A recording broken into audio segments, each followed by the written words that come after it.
আজ আমি তোমাদের জন্য একটা দুর্দান্ত একটা ফুলকপির রেসিপি নিয়ে এসেছি। সেটা হলো তিল দিয়ে নারকেল বাটা দিয়ে ফুলকপির রেসিপি। এখন নতুন নতুন ফুলকপিগুলো বের হয়েছে, এরকম কিন্তু খেতে কিন্তু খুব ভালো লাগে। তো ফার্স্টে আমি এখানে দেখিয়েছি ফুলকপিগুলো এভাবে কেটে নিয়েছি, আর নিয়েছি আলু। আলুটাকে এবার লম্বা লম্বা করে কেটে নিয়েছি। সম্পূর্ণ এটা নিরামিষ রেসিপি। পুজোর সময় তো অনেকেই নিরামিষ খায়, নিরামিষ দিনে এরকম একটা রেসিপি বানাতেই পারো। এতে খুব একটা ঝাল ঝাল হবে না, একটু মিষ্টি মিষ্টি ধরনেরই হবে। আর ফুলকপিটা একটু ভাপিয়ে নিচ্ছি আমি, সাথে আলুটাও দিয়ে দিয়েছি, আর একটু লবণ নুন দিয়ে দিয়েছি আমি ভাপানোর জন্য। আর এখানে আমি নিয়ে এলাম কয়েকটা কাঁচা লঙ্কা নিয়েছি, আর নিয়েছি তিলটা শুকনো একটু ভেজে নিয়েছি 2 চামচ আমি তিল নিয়ে নিলাম। আর আমি এখানে নিয়ে নেব 2 চামচ পরিমাণে নারকেল কুড়া। নারকেলটা আমি কুড়িয়ে নিয়েছি, 2 চামচ নিয়ে নিলাম। আর এখানে দিয়ে দেবো কিছুটা কিশমিশ। এটা কিন্তু খেতে খুব ভালো লাগে, গরম ভাতের সাথে, পরোটা লুচির সাথে খেতেও খুব ভালো লাগে। আজ আমি সম্পূর্ণটা শিলনোড়ায় বাটবো। আজ আমি মিক্সার গ্রাইন্ডারে পেস্ট করব না। শিলনোড়ায় বাটার মশলা স্বাদই আলাদা। তো আমি এখানে বেটে নিচ্ছি।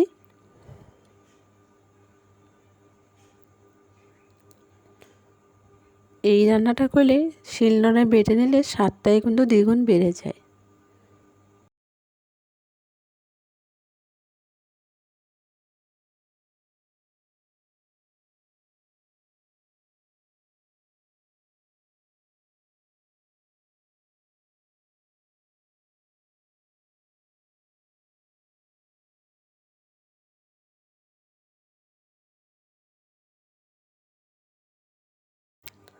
মশলাটা রেডি করতে করতে আমার এখানে ফুলকপিটাও সেদ্ধ হয়ে গেছে, আলুটাও মোটামুটি সেদ্ধ হয়ে গেছে। আমি এখন নামিয়ে নেব। তো আমি এখানে কড়াইটা বসিয়ে দিয়েছি, একটু সাদা তেল দিয়ে দিব, যেহেতু রান্নাটা পুরো সাদা সাদা হবে।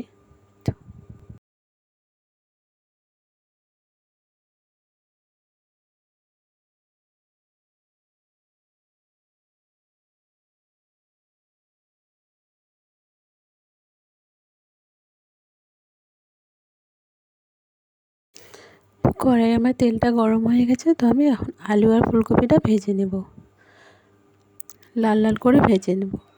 ফুলকপিটা আর নুন দিব না, যেহেতু সেদ্ধ করার সময় অল্প নুন দিয়েছি। আর হলুদও দিব না, সম্পূর্ণ করে এটা হলুদ ছাড়াই হবে রান্নাটা।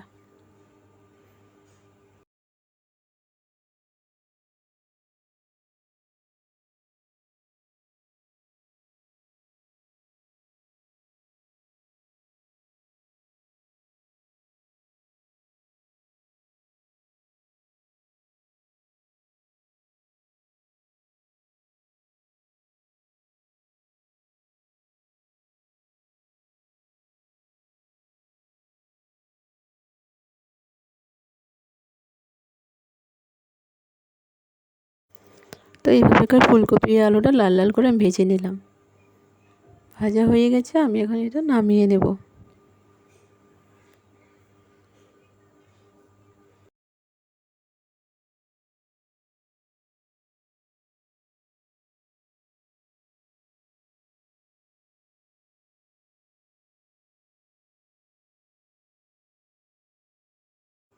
ভাজাটা নামিয়ে নিয়েছি, এখন আমি ওই তেলের মধ্যেই গোটা জিরে আর একটা এলাচ, তেজপাতা, শুকনো লঙ্কা ফোড়ন দেবো আমি।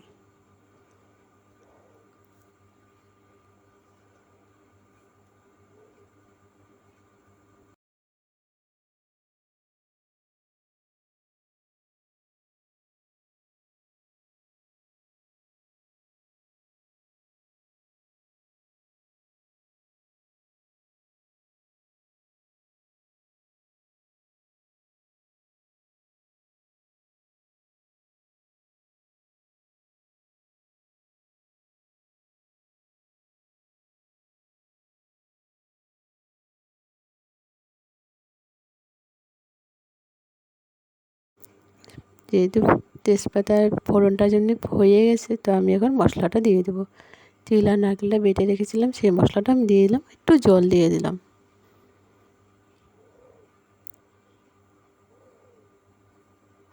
আর এখানেই মশলার মধ্যে দেবো একটু লঙ্কার গুঁড়ো, আর দেবো হলুদ। আর অল্প চিনি দেব। রান্না করতে খুব একটা বেশি জিনিস লাগে না। আমি লবণটা দিয়ে দিলাম পরিমাণ মতো।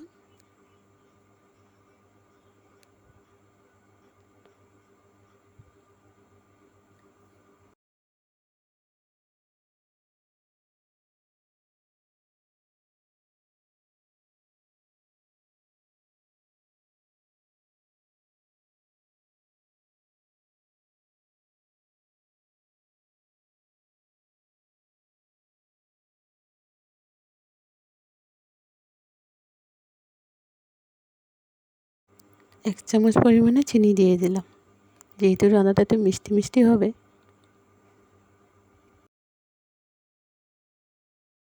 আর দিয়ে দিলাম এক চামচ পরিমাণে লঙ্কা গুঁড়ো। লঙ্কা গুঁড়ো কাশ্মীরি লঙ্কা গুঁড়ো দিয়েছি, শুধু লালটাই হবে, ঝাল হবে না। মশলাটা পুড়ে যাচ্ছিলো বলে আমি একটু জল দিয়ে দিলাম।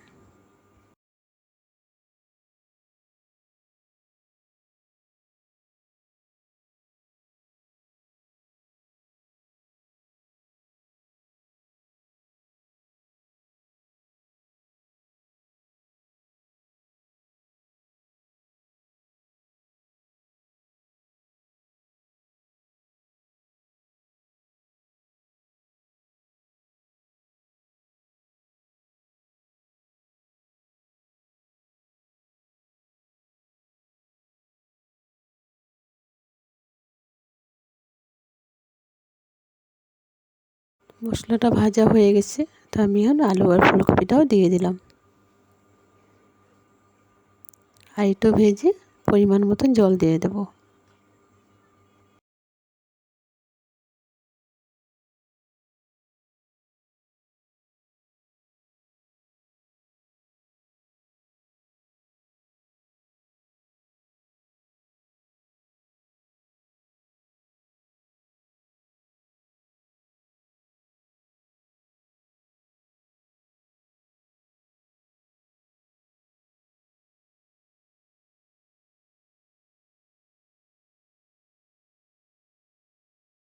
মশলা আর ফুলকপিটা ভাজা হয়ে গেছে, এখন আমি জল দিয়ে দিলাম।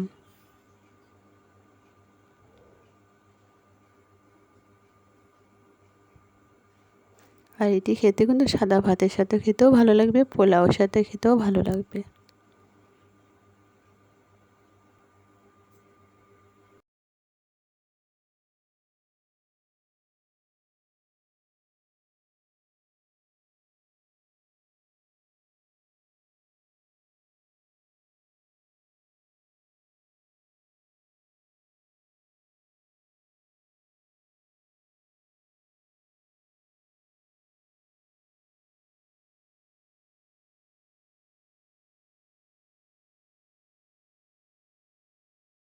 তো রান্নাটা আমার হয়ে গেছে, এখন আমি নামিয়ে নেব।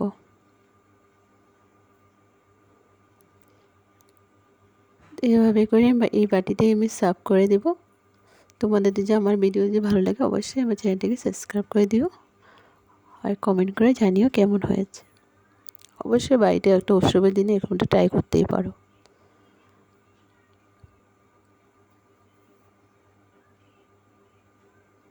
আর উপর দিয়ে আমি একটু তিল অল্প ছিটিয়ে দেবো। উপরে তিলটা একটু ছড়িয়ে দিলে দেখতে আরও ভালো লাগবে, খেতেও ভালো লাগবে। আরও এরকম মজাদার মজাদার রেসিপি পেতে হলে আমার চ্যানেলটিকে পাশে থাকা বেল আইকনটা প্লিজ দাবিয়ে রাখো,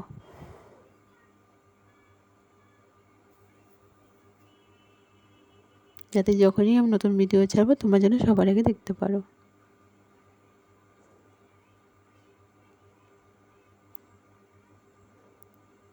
খেতে কিন্তু খুব ভালো হয়েছিল, দেখলেই মনে হয় খেয়ে নিই। আজকের মতন এইটুকুই।